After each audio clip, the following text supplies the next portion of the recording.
During a family dinner, I accidentally bumped into my sister-in-law. She slapped me hard in front of everyone and yelled, "How dare you touch me, you disgusting girl. Clean my dress and get out."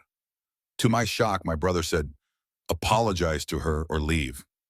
I left the dinner, but when they got back home, a shocking surprise awaited them. Part 1, I mistakenly sat in my sister-in-law Sable's chair at a family gathering. The moment she saw me, her face turned red with anger. She stormed over, glaring at me, and without warning, she slapped me hard across the face in front of everyone. My cheeks burned, not just from the slap, but from the humiliation of it happening with my whole family watching. My brother Merrick, who I always thought would have my back, shocked me by siding with her instead. In that instant, something inside me broke. I wanted revenge, and I decided to call the police to report the incident. But just before the police arrived, something unexpected happened. Something that completely changed how I saw the situation. My name is Lyra. I'm 25 years old and work as a marketing specialist in Dallas, Texas. I've always loved the city with its busy streets, vibrant art, and close-knit community that makes you feel like you're part of something special.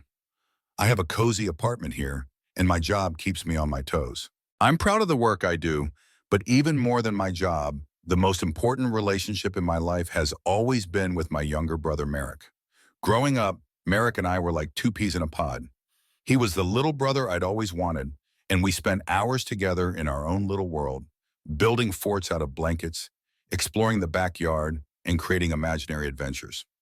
As he got older, our bond grew even stronger. I never thought anything could come between us, not even when he started dating.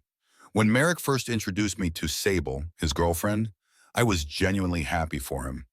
She seemed perfect for him, charming, funny, and engaging. I remember the day we first met her. It was at a family barbecue. Merrick's face lit up every time he talked to her, and I couldn't help but feel happy for him. "Lyra, you're going to love her," he had told me with so much excitement. "She's amazing." And that night, Sable lived up to everything Merrick had said. She had a charisma about her that drew people in. We laughed and shared stories, and for a while I thought I had found a new friend. I felt so warm and content knowing my brother was with someone who made him happy. But as time went by, things changed. At first, I brushed off my unease, thinking it was just me adjusting to sharing Merrick with someone else. However, Sable soon began to show a different side, one that was far from the warm, friendly person I'd met.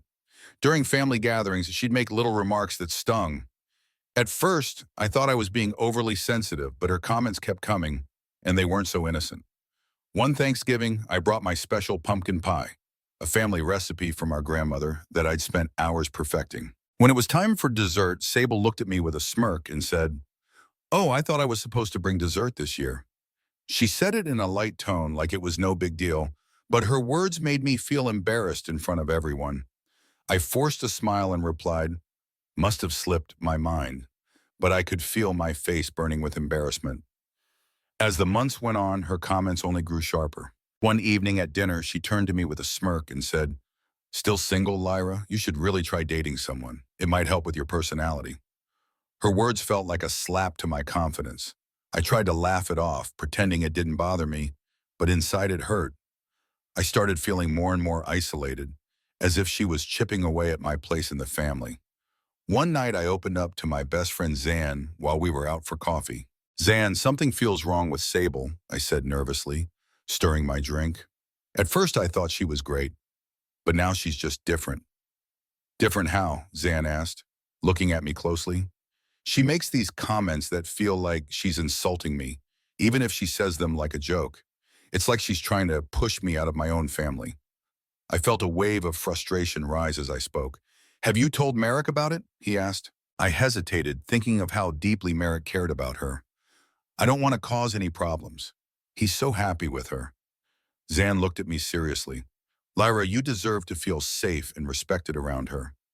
Family shouldn't make you feel like this. Don't just brush this off."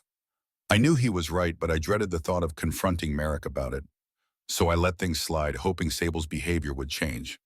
But it didn't. It only got worse. She started interfering in my relationship with Merrick, deleting messages he sent to me, or conveniently forgetting to tell me about family events. I felt like she was erasing me from his life, piece by piece. Then came the day at the family gathering where I unknowingly sat in her chair. That one simple action was enough to send her into a fit of anger. When she slapped me, I felt like everything I'd held back came crashing down. I decided I wasn't going to stay silent anymore. I was ready to involve the police, to stand up for myself and make sure she faced consequences. But before the police could arrive, something happened. Something that turned my plan for revenge into a moment of reflection. I was beginning to feel like I was losing my brother, and the worst part was that I didn't know how to stop it. Things finally came to a breaking point during another family dinner at our parents' house. I arrived early to help set up, wanting to make things smooth and enjoy some family time. As everyone gathered, I found a chair and sat down, not thinking much of it. Then Sable walked in and froze when she saw me in that chair, her face twisted with anger. "Excuse me, that's my seat," she snapped. I blinked, confused. "I didn't realize there was a specific spot for you," I replied. Her eyes narrowed and suddenly the whole room felt tense. "It's always been my spot. You should know that by now." Her voice was full of irritation, and everyone else was staring, probably as uncomfortable as I was. My heart raced, and I tried to stay calm, feeling the pressure of everyone watching. "It's just a chair, Sable. Let's not make this a big deal," I said, hoping to keep things light. Even Merrick tried to help, speaking up. "Come on, let's not make a scene." But Sable didn't back down. "No, Lyra is always trying to take everything from me. She's always trying to steal my spotlight." Her accusation felt like a punch, and I could feel my cheeks flushing. "I'm not trying to take anything," I said, my voice soft and uncertain. "I was just trying to sit down like everyone else." Part 2. But before I could say much more, the tension in the room seemed to explode. I knew this moment would change everything in our family, and I realized I had to deal with it. Not just for me, but for Merrick too. I felt like a storm was building inside of me, ready to finally break free.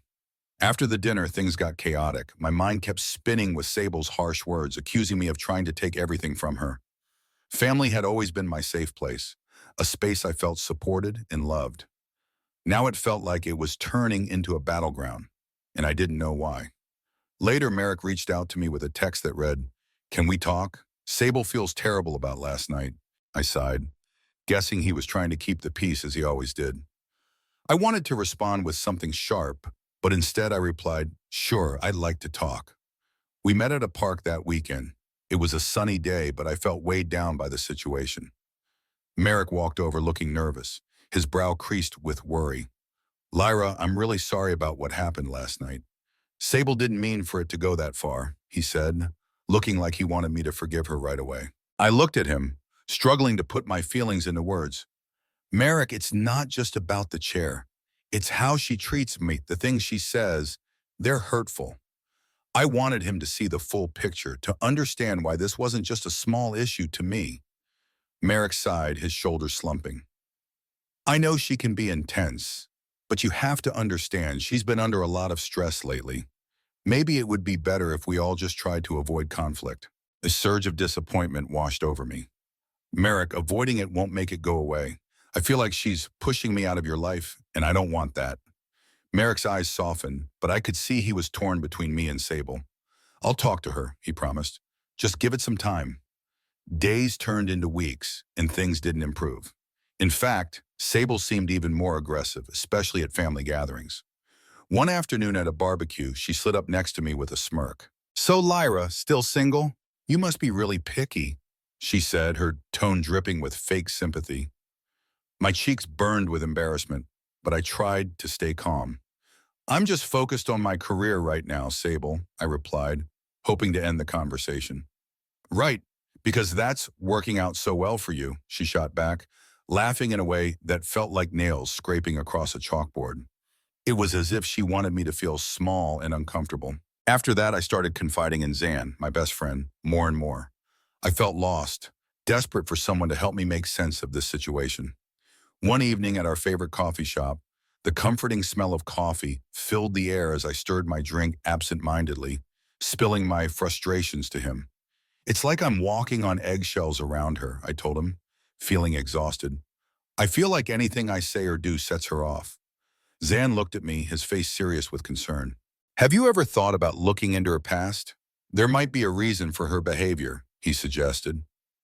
I hesitated, not sure how far I wanted to go with this. My mind raced with doubts. But I also knew I couldn't keep living like this, feeling like I was losing my brother and my family to this constant tension. I don't know, I said, feeling uneasy. It seems like an invasion of privacy, and I'm worried it might just make things worse. Sometimes you need to understand the enemy to defend yourself, Zan replied, his voice steady and firm. His determination radiated toward me, and reluctantly I began to consider the possibility. After a lot of inner conflict, I decided to look into Sable's past. It didn't take long before I found some troubling information online. I uncovered mentions of toxic relationships and even a few restraining orders filed against her by former partners. My heart pounded as I read through these details. Who was this person my brother had chosen to marry? Feeling both anxious and resolute, I decided to share what I'd found with Zan. She has a past that worries me, I told him. This might explain why she's acting this way. Zan's face grew serious as he took it all in. Lyra, you need to confront Merrick with this information. He deserves to know who he's really dealing with. That evening, I finally found the courage to invite Merrick over for dinner. I wanted it to feel like old times, hoping the familiar warmth of our shared meals might ease the tension. When he arrived, I noticed the stress lines on his face as if he'd been carrying a heavy burden. Thanks for coming, Merrick. I made your favorite, chicken Alfredo, I said, smiling and trying to lighten the mood. Thanks, Lyra. It smells great, he replied, but I could see the worry etched in his eyes. Once we sat down at the table, I took a deep breath, knowing this conversation could change everything. Merrick, I need to talk to you about Sable again, I began, trying to keep my voice calm. His face darkened slightly. I thought we agreed to let things cool down, he replied, sounding tired. I wish we could just leave it. I know, but I found out some things about her that really worry me. I don't think you fully understand who she is. I pressed forward, steadying my voice as best as I could. What do you mean? He asked, concern flashing across his face. I laid everything out, the toxic relationships, the restraining orders, and even the way she'd been interfering in my own life. She's been sabotaging my career, Merrick. She's spreading rumors about me to my clients. I can't let her hurt you too. Merrick's expression shifted as he took in the weight of my words. He looked torn and a bit overwhelmed. This is a lot to process, Lyra. I don't know what to think, he muttered, his voice shaking slightly. But before he could say more, there was a loud, sudden knock at the door. My heart raced as we exchanged a worried glance. Who could that be? He asked, tension creeping into his voice. I don't know, I replied, feeling a knot form in my stomach. I sensed something bad was about to happen. As Merrick opened the door, I felt a wave of unease wash over me. Standing there was Sable, her face flushed with both anger and, surprisingly, a hint of fear. My heart sank as she pushed past Merrick, completely ignoring me. Merrick, we need to talk now, she demanded, her voice filled with urgency. Merrick glanced back at me, unsure. We were in the middle of a conversation, he said hesitantly. Part 3. Sable whipped around to face me, her eyes narrowing with suspicion. You've been filling his head with lies, haven't you, Lyra? My pulse quickened, but I kept my voice steady. That's not true, Sable. I'm just trying to protect him. Protect him, she sneered, her voice dripping with bitterness as she stepped closer. You mean keep him all to yourself, right? I know your type, Lyra. Enough, Merrick interrupted, his voice unsteady as he tried to regain control of the situation. Sable, let's not do this right now. But Sable wasn't backing down. Oh, I think we need to, she snapped. You're so busy listening to her nonsense, you don't even see what's really going on here. The tension was thick in the air, and I tried my best to stay calm. Sable, I'm not trying to come between you two. I just want both of you to be happy. She scoffed, crossing her arms tightly. Happy? You think you can just waltz in and dictate how our relationship should be? I'm not about to let you control our lives. I'm not trying to control anything, I replied, my voice trembling. I'm just concerned for you both. Sable stepped even closer, her voice dropping to a low, venomous growl. You think you're better than me, don't you? With your perfect job, your perfect life? Well, I'm tired of it. Her words hit like a slap, filled with so much bitterness and resentment. It was as if every suppressed emotion she had was boiling over in that moment. Merrick looked torn, glancing from me to Sable, uncertain of what to do or say. As I stood there, facing her anger and feeling the tension from every direction, I realized that this confrontation was only the beginning. The cracks in our family were deepening, and I wasn't sure if we could find a way to fix them. I had never once thought of myself as being superior to Sable. I just wanted to be supportive, to be part of the family we were building together. I'm not trying to put you down, Sable. I want us to be a family, I said, feeling my heart race as I tried to stay calm. But Sable leaned in, her eyes fierce and filled with anger. Family? You're a threat to everything I've worked for. You've been trying to tear us apart since day one, she hissed. A surge of anger bubbled up in me. I never tried to tear you two apart. I just want my brother to be safe, I replied, my voice shaking. But before I could finish, Sable's face twisted with rage. In a sudden, shocking move, she slapped me hard across the face. The sound of her slap echoed in the room and I stumbled back, stunned by both the pain and the shock of what had just happened. Merrick's eyes widened in disbelief. Sable, what the hell? He shouted, clearly shocked. I touched my cheek, feeling the sting radiate through my body. Tears welled up, but I fought to hold them back. You can't just hit me and expect everything to be okay, I said, my voice trembling with a mix of hurt and anger. Sable took a step back, her expression shifting from rage to something that almost looked like regret. I didn't mean to, she mumbled, but her voice lacked sincerity. No, you meant it, I shot back, my frustration finally boiling over. You've been manipulating everything and everyone around you. Merrick looked between us, his face a mix of confusion, concern, and anger. This is not okay, Sable. You can't treat Lyra like this, he said, his voice firm. The tension in the room was thick, but I felt a small wave of relief that Merrick was finally standing up. As I looked at Sable, I could see how deeply broken the situation had become. Her face grew cold, and her voice took on an icy tone. I'm done with this, she said suddenly. You think you can just come in here and ruin my life? You're nothing but a spoiled brat. Enough, Merrick shouted, his voice booming. I can't believe this is happening. I thought we could work through our issues, but you've crossed a line, Sable. His voice shook with a mix of anger and disappointment. The weight of the moment settled over us like a dark cloud. I realized then that this fight had gone beyond just Sable and me. It was tearing apart the very fabric of our family, and I wasn't sure if anything could fix it. Just then, the sound of sirens filled the air outside, and my heart began to pound. A police car had pulled up in front of the house. I felt my stomach drop as I processed what was happening. What's going on? Sable asked, her voice shifting from anger to panic. Merrick turned to her, his face filled with disappointment. I don't know, but it looks like someone must have called about the altercation, he said, his tone heavy with regret. As the police officers approached the door, a wave of uncertainty washed over me. The situation had spiraled far beyond anything I'd ever imagined, and all I could do was brace myself for what was about to unfold. The reality of what had happened was sinking in, and I knew nothing would ever be the same again. One of the officers stepped inside, his expression serious. Ma'am, we received a report of an altercation. Can you tell us what happened? He asked, looking directly at Sable. Sable's face shifted as she looked at the officer, a hint of panic creeping into her eyes. I didn't do anything, she stammered, her voice trembling. I just had a disagreement with her. A disagreement? Merrick cut in, frustration boiling over. You slapped my sister across the face. The officers exchanged glances, their expressions growing more serious. We'll need to take a statement from everyone involved, one of the officers said. I took a deep breath, steadying myself. Sable has been aggressive toward me for a while now. This isn't the first incident, I explained, trying to keep my voice steady. Merrick looked at me, his eyes wide with a mix of disbelief and regret. Lyra, I didn't want it to come to this. I thought we could work things out, but clearly that's not going to happen, I replied, feeling a rush of mixed emotions. Part of me wanted to protect my brother, to spare him the pain, but another part of me needed him to understand just how serious this was. As the officers took our statements, I could feel Sable's anger simmering beneath the surface.